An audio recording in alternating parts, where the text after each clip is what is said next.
বিশালগড়ের কেন্দ্রীয় সংশোধনাগারে এক সাজাপ্রাপ্ত আসামির মৃত্যু ঘটনাকে কেন্দ্র করে দেখা দিয়েছে চাঞ্চল্য। মৃত আসামির নাম কৈলাস রায়, বয়স 60 বছর।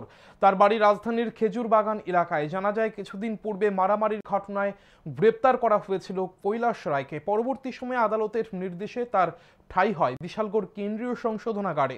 রবিবার বিশালগড় কেন্দ্রীয় সংশোধনাগারে অসুস্থতা অনুভব করলে তাকে নিয়ে যাওয়া হয় বিশালগড় মহকুমা হাসপাতালে নিয়ে যাওয়ার পর কর্তব্যরত চিকিৎসক তাকে মৃত বলে ঘোষণা করে দেন। ঘটনার খবর পেয়ে বিশালগড় থানার পুলিশ বিশালগড় মহকুমা হাসপাতালে ছুটে যায়। বিশালগড় থানার এক পুলিশ অফিসার জানান, মৃত আসামির পরিবারকে খবর দেওয়া হয়েছে।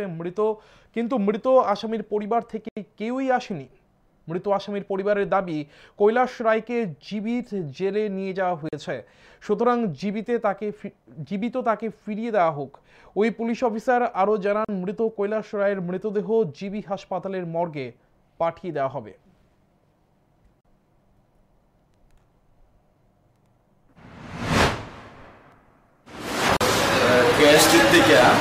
একটা ব্রডের পেশেন্ট আইছিল তো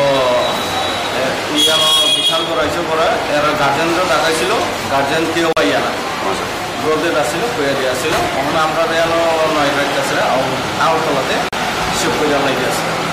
মানে জীবিত নিয়ে যাবেন আপনারা?